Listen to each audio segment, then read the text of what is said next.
예, 오늘의 시황 브리핑 시작하겠습니다. 오늘 나스닥 시장이 좀 밀렸고 또 반도체주가 밀리다 보니까 우리 증시 좀 초반부터 하락하는 그런 모습을 좀 보였고요. 코스닥은 이제 알테오젠이 시가총액 1위로 올라섰습니다. 장 후반부에 알테오젠이 쭉 올라가면서 지수 플러스로 돌리기도 했다가 또 다시 밀리면서 또 지수도 밀리면서 이제 지수에 대한 영향력이 상당히 커지는 그런 모습을 보여줬죠. 어쨌든 코스닥은 지금 5일 연속 하락 종목이 더 많았거든요. 그러니까 코스피는 상승 종목수하고 거의 비슷했는데 코스닥은 5일 연속해서 하락 종목수가 더 많았다. 다만 이제 막판에 하락 종목수를 상당히 줄여서 뭐 어느 정도 좀 대기하고 있던 매수세가 일부 좀 가동이 되는 그런 모습도 있었습니다. 뭐 방산, 보안 관련주, 종합상사 이런 종목군들이 선별적으로 올랐는데 오늘 뭐 이렇게 시총 비중이 높은 종목군들 중에서는 전체적으로 다 올라간 종목은 없었거든요. 그래서 시장이 조금 조심스러워하는 그런 흐름이 장중 내내 이어진 하루 이렇게 보면 되겠습니다. 우선 뭐 해외 증시가 워낙 이제 밀렸는데 뭐 마이너스로 다운은 올라가고 이제 나스닥은 빠졌는데 특히 기술주가 빠졌고 반도체 업종 지수가 2.5%나 빠졌잖아요. 엔비디아 밀리고 마이크론 테크놀로지 빠지고 그러니까 이러면 아무래도 우리 증시에는 좀 부담이 되죠. 삼성자 SK하이닉스가 플러스 내기 어려운 환경이 되니까 그럼 기본적으로 지수가 이제 밀리게 되고 지수 밀리게 되면 또 아무래도 하락 쪽 베팅하는 쪽이 더 활성화되게 되잖아요. 그러니까 이런 부분들이 초반에 좀 부담으로 작동을 했고요. 그리고 특히 엔비디아 실적 발표 앞두고서 일부 경계론, 뭐 여전히 뭐 해외 쪽은 긍정적인 분석이 훨씬 더 많긴 하거든요. 근데 오늘 하필이면 직전에 엔비디아 실적 발표 앞두고 좀 경계해야 된다 이런 분석이 나왔어요. 뭐 너무 기대값이 높아서 그 기대값을 충족시킬지 잘 모르겠다. 그러면서 뭐 만약에 실망하게 되면 AI주 전체 매도가 나올 수도 있어. 뭐 이런 식의 어떤 겁을 주는 그런 이제 보고서가 나오고 이런 영향에 이제 또 우리 증시도 관련된 종목군들이 좀 밀리는 초반에 밀리는 그런 이유로 작동을 했죠. 그리고 이제 또 반도체 관련해서는 한 증권사에서 SK하이닉스 이건 뭐 여전히 매수 의견이긴 한데 투자 의견을 뭐 유지를 하면서도 목표 주가를 조금 낮췄거든요. 그래서 근데 목표 주가 낮춘 거 정도인데 그냥 좀 제목이 좀 자극적이긴 하죠. 그러니까 메모리 수요 둔화, 뭐 마치 업황 이제 나빠지는 것 같이 또 그렇게 해석이 될 수 있는 타이틀이 달리다 보니까 투자자들이 조금 부담을 갖게 되고 이게 이제 밀렸는데 다만 이제 오늘 종가가 되게 중요해요. 제가 기존에 20만 원이 되게 중요했다라고 반등할 때 그 말씀 드렸었잖아요. 근데 반대로 밀릴 때는 17만 5천 원이 되게 중요하다라고 말씀을 드렸었죠. 근데 딱 17만 5천 원, 그 이하로 내려갔다가 이제 종가에서는 거기서 끝났거든요. 그러니까 이 전후에서 튕겨 올라가 줘야 돼요. 예, 여기도 이제 그렇지 않고 밀려버리면 시간도 오래 걸리고 낙폭이 조금 더 커지는 그런 상황이 될 수 있거든요. 그래서 굉장히 중요한 자리에서 멈춰서 이 근처에서 이제 기술적 반등이 나오는지 요거 좀 체크를 해봐야 되는 그런 위치에 왔고, 그다음에 오늘 자동차도 좀 노이즈 거리가 있었죠. 예, 이제 미국 당국에서 공장 환경 뭐 이제 땅을 파서 이제 거기서 용수를 써야 되는데 그 과정에서 환경을 좀 오염시킬 수 있다 뭐 이렇게 관련해서 이제 민원이 들어갔고 한마디로 그래서 이거를 허가를 해야 되는지 뭐 재검토한다 뭐 이런 등등의 이제 이슈가 있었거든요. 그래서 오늘 뭐 이 관련해서 이제 주가가 초반에는 좀 밀리기도 했었는데 거의 뭐 낙폭을 만회하면서 끝나고 또 21선도 지지하긴 했는데 이게 만약에 이제 미국의 전기차 공장의 투자 이런 것들에 대해서 좀 노이즈로 해석이 돼버리면 자동차주가 좀 변동성으로 바뀌게 되거든요. 그래서 좀 골치 아플 수도 있어서 이 뉴스에 대한 해법이 빨리 나오고 주가가 좀 반응하는지 아직은 뭐 어떤 뉴스가 나오든 결국에는 박스권이거든요. 지금 24만 5천 원 정도 상단은 26만 원 이 안에 박스권에 갇혀 있는데 이 구간에서 이제 밑으로 가지 않도록 이제 좀 단기적으로는 좀 버텨내는 그런 흐름이 나오는 게 되게 중요합니다. 그 다음에 이제 제약주는 초반에 되게 강했었죠. 그러니까 뭐 지금 다음 달에 글로벌 그 암학회 있다라는 보도가 있고 이런 거 말고도 학회라든가 이런 제약 관련된 스케줄이 제법 많이 있거든요. 그러니까 미국에서 또 정책도 있는 게 있고 그래서 제약주가 최근에 이제 유한양행 이슈와 더불어서 좀 강하게 움직이는 그런 모습을 보였었잖아요. 근데 오늘 종목들이 좀 윗꼬리를 되게 길게 다는 그런 모습을 보였거든요. 그래서 삼성바이오가 이제 100만 원이 상징적인 주가니까 이제 자연스럽게 100만 원에서는 이제 목표 주가 잡았던 투자자들이 매도해서 그런 건지 아니면 이제 제약업종 자체가 하나의 이제 사이클, 반등 사이클이 좀 마무리가 된 건지 이게 그 만약에 이게 마무리가 되면 시소 반대쪽 시소로 매수가 넘어가게 될 가능성이 있거든요. 그러면 이제 뭐 반도체를 비롯해서 또 그동안에 눌렸던 종목군들이 움직일 수 있어서 이게 그냥 삼성바이오 100만 원이라는 주가에서 맞이하는 일시적인 조정이냐, 아니면 이제 하나의 사이클이 일단 마무리가 되는 거냐, 이거 이제 이후의 시황상 되게 중요하다라고 봐야 될 것 같습니다. 특징주로는 이제 알테오젠, 오늘 뭐, 근데 가만히 보면, 그러니까 주가는 그냥 박스권이거든요. 예, 박스권인데, 오늘 갑자기 치고 나가면서 올라갔죠. 근데 이게 분 차트인데 한번 보세요. 그러니까 쭉 올라갔다가, 그러니까 2시 다 되면서부터 갑자기 확 올라가더니, 한 30분 사이에 올라갔다가, 1시간 동안 빠져가지고 결국엔 또 제자리로 내려왔어요. 근데 이렇게 되면서도 결국에는 시가총액 1위는 차지했거든요. 근데 시총 1위지만 16조 7,400억. 그다음에 이제 2위가 에코프로비인데 16조 6,300억. 그러니까 차이가 별로 안 나요.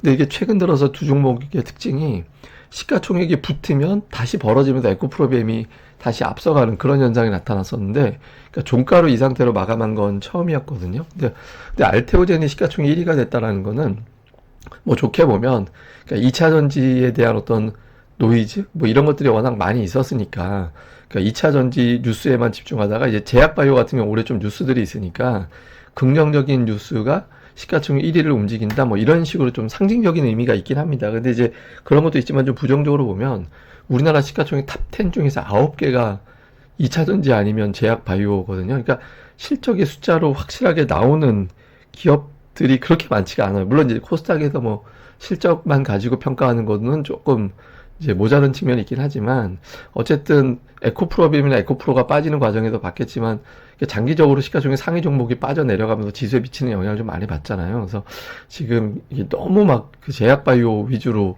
또 2차 전지 위주로 시가총액 상위가 되는 거는 시장상 그렇게 썩 좋다라고 보기는 어렵거든요. 그래서 좀 다른 종목군들이 어느 정도 밸런스를 좀 맞춰주는 게 되게 중요합니다. 근데 어쨌든 최근에 제약바이오 쪽에 긍정적인 메시지가 워낙 많이 있어서 조금 이제 단기적으로는 뭐 그렇게 나쁘진 않을 것 같아요. 근데 장기적으로 본다라면 조금 시가총액 상위 구성이 좀 변화가 생기는 것도 필요할 것 같습니다. 그 다음에 이제 LG노텍이 올라갔는데 오늘 3.2% 올라갔지만 아까 현대차하고 똑같아요. 그냥 박스권이거든요.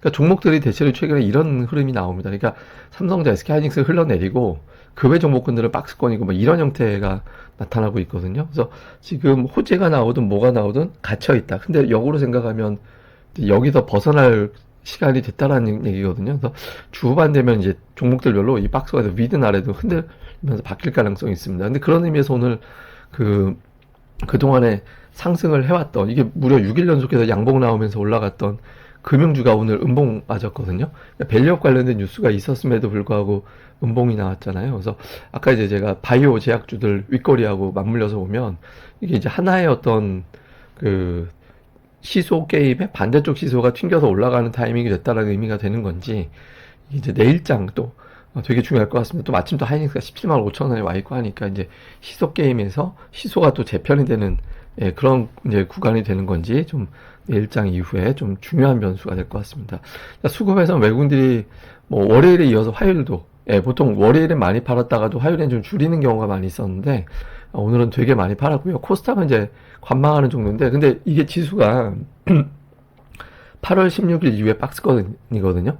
한 40포인트 정도 안에 더 좁게 볼 수도 있는데 하여튼 그 정도 안에 갇혀 있어요. 근데 보시다시피 외국인들이 뭐 주식도 일관성 있게 사는 것도 아니고 선물은 계속 사고 있거든요. 근데 선물은 신규 매수도 있지만 대부분 이제 매도 청산이라, 그러니까 한편으로 보면 그런 거 있죠. 외국인들이 워낙 하락적 배팅을 많이 해놨잖아요. 그러니까 지수가 올라가면 안 되죠. 하락 배팅 이런 상태에서 그걸 충분히 소화하는 과정에서 삼성전자하고 SK하이닉스로 지수 눌러버리는 그런 거 도구로 썼다, 이렇게 해석될 수도 있는 거죠. 근데 어쨌든 지금 시장 자체의 수급으로 봐도 좀 코스피는 갇혀있기 쉽구나, 이런 게 좀 보여지죠. 근데 이게 이제 주중반 이후에는 좀 바뀔 가능성이 높죠. 엔비디아 실적이 굉장히 큰 이벤트가 될 거니까. 그래서 좀 주후반에 어떤 극심한 변동성으로 바뀌게 될 가능성이 높고요. 종목으로는 외국인들 4천억 팔았는데 오늘도 보면 하이닉스, 삼성전자 매도가 4,400억 가까이 되죠.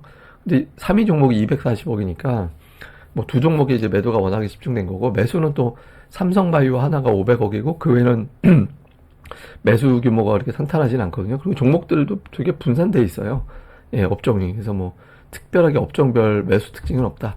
기관 투자자들 같은 경우는 삼성전자, 하이닉스는 물량을 좀 받았고 그 외에는 방산, 전력, 금융, 하여튼 업종을 고르게 매매를 해가지고 역시 뭐 업종별 특이한 사항이 있다, 이렇게 보긴 애매하고요. 코스닥 쪽에서는 외국인은 조금 헷갈림이 있습니다. 알테오젠 많이 샀는데 알테오젠을 빼면 제약 바이오로 들어가는 종목이 매도 쪽에 좀 많이 있습니다. 오늘은 웬일인지. 예, 그런 쪽에 들어가 있고 매수 쪽에서는 이제 반도체 관련된 종목군들이 은근히 매수 쪽에 좀 포진해 있는 예, 그런 모습을 보였고요. 기관 투자자들은 반면에 반도체를 좀 팔고 뭐 제약 바이오로 분류가 되는 종목군들도 일부. 근데 뭐 그 외에는 그냥 업종별 특징이 아주 세게 있다 이렇게 보긴 어려웠고 제약 바이오 계열의 종목을 좀 일부 담고 이제 매도 2차 전지 매도, 반도체 매도 이런 형태로 좀 업종별로 좀 가르는 예, 그런 형태의 매매를 보인 게 특징이었습니다. 자, 시장을 이렇게 해서 보면 이제 금리 인하는 사실상 확정이 된 거라서 금리 인하에 대한 기대가 엄청나게 높아. 이거는 이제는 쉽진 않죠. 예, 그러니까 금리 인하를 왜 할 거냐? 0.25냐, 0.5냐? 이건데 이것도 사실 어느 정도 시장에 알려진 거라서 금리 인하보다는 이제 좀 다른 재료가 필요한 이제 그런 상황이라고 봐야 되고 특히 이제 메가세븐 종목군들이 이제 러셀 2000이라든가 다른 종목 쪽으로 자금이 빠져나가는 과정에서 일종의 현금 인출기 역할을 하고 있거든요. 이 현금 인출기로서의 역할이 좀 마무리가 되고 그러니까 일부 종목이 좀 올라가느냐 특히 뭐 엔비디아나 애플이나 상징적 의미가 있는 종목들 있잖아요. 그래서 이런 종목군들의 좀 변화가 생기는지 그 다음에 코스피는 8거래일째 갇혀 있는데 저는 이게 이번 주 후반 되면 제가 뭐 지난주에 시황하면서 그 말씀 드렸잖아요. 지난주까지는 지루함이었다면 이번 주는 다이나믹함으로 바뀔 것 같다고. 그래서 좀 그런 시기가 오고 있다라고 보고 있거든요. 그래서 엔비디아 실적 발표 전후에서 이 박스권은 깨질 거라고 보여져서 좀 아직까지 외국인들이 빌드업을 하는 것 같기도 하고 선물 쪽 보면 하여튼 아직은 뚜렷하게 어떤 확 보이고 그런 상황은 아니거든요. 근데 수율에서라도 이런 변화가 생기는지 좀 봐야 될 것 같고요. 그 다음에 앞서 말씀드린 대로 알테오젠이 시가총액 1위가 된 이유. 근데 이게 이제 향후에 긍정적인 시나리오로 되려면 2차 전지도 올라가고 알테오젠이 시가총액이 1위를 유지하고 그러면 알테오젠이 시총 1위를 유지하는데 2차 전지가 올라간다는 얘기는 둘 다 올라간다는 얘기잖아요. 그러면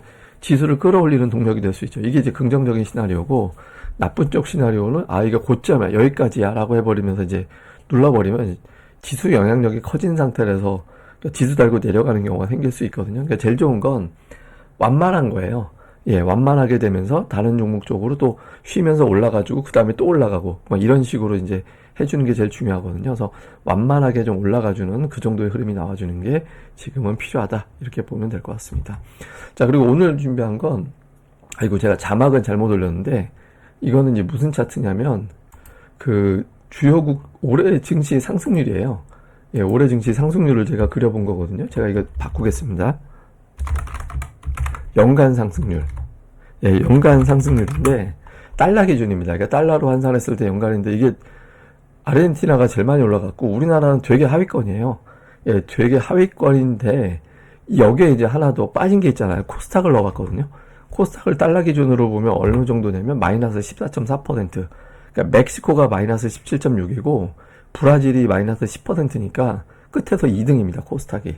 그러니까 사실 우리나라 증시에 뭐 이렇게 대단한 악재가 있는 건 아니잖아요. 그래서 지금 코스닥이 유난하게 좀 어려움이 있는 그런 상황이거든요. 그러니까 한 이유는 5가지는 돼요. 근데 뭐 제가 이제 다 설명드리는 건 나중으로 미루고 그래서 어쨌든 난이도가 굉장히 높은 시장인데 또 좋게 보면 뭐 이렇게 시장 분위기가 나빠서 좋은 종목인데 주가도 얼떨결에 많이 빠져있는 종목들도 있거든요. 뭐 나중에는 평가받을 수 있는 종목군들. 그러니까 그런 것들 좀 담아놓는 기회로 보면 되는데 상당히 올해 난이도가 높다.